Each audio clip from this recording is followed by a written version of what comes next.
पारिजात के वृक्ष को हरसिंगार भी कहा जाता है, क्योंकि इसका भगवान हरि के श्रृंगार तथा पूजन में उपयोग किया जाता है।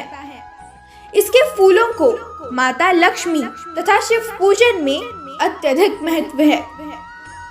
कहा जाता है पारिजात के वृक्ष की एक खासियत है कि जो भी इसे एक बार छू लेता है उसकी थकान चंद मिनटों में गायब हो जाती है।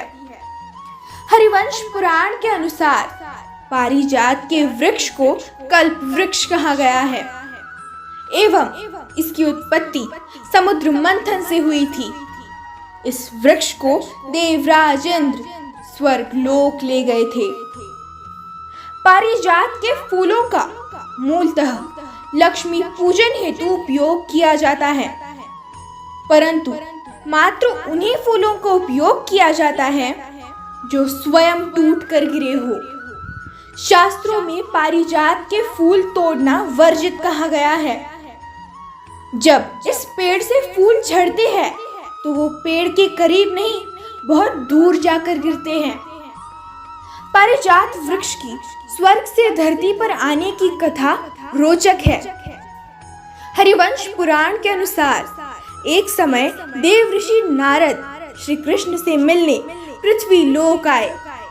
उस समय श्री कृष्ण और उनकी पत्नी रुक्मिणी बातें कर रहे थे। जब नारद जी आए तब उनके हाथों में पारिजात के फूल थे। नारद जी ने वे फूल श्री कृष्ण को भेंट किए। पारिजात के फूल बहुत सुंदर एवं खुशबूदार थे। श्री कृष्ण ने वे फूल साथ में बैठी अपनी पत्नी रुक्मिणी को दे दिए। पारिजात के फूलों को देखकर रुक्मिणी बहुत प्रसन्न हुई।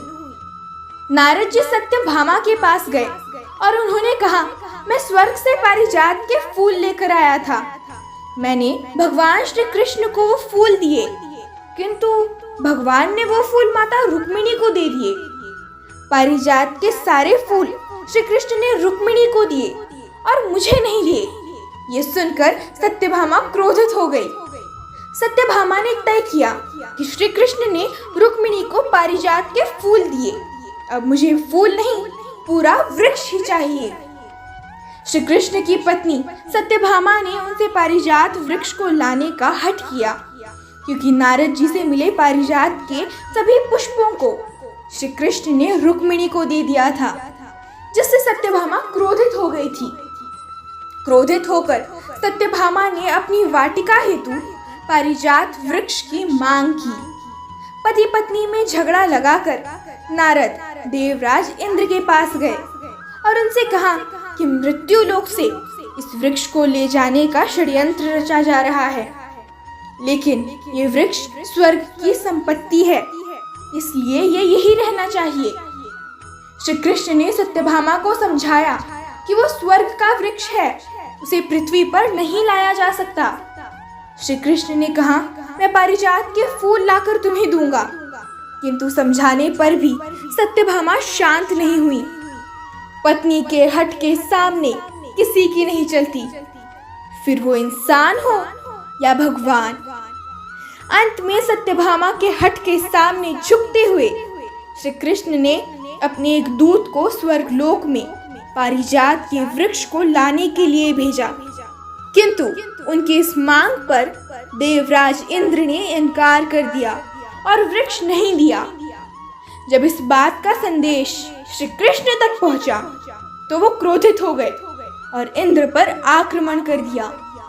युद्ध में श्री कृष्ण को विजयश्री प्राप्त हुई तथा श्री कृष्ण इंद्र को पराजित कर पारिजात वृक्ष पृथ्वी पर ले आए।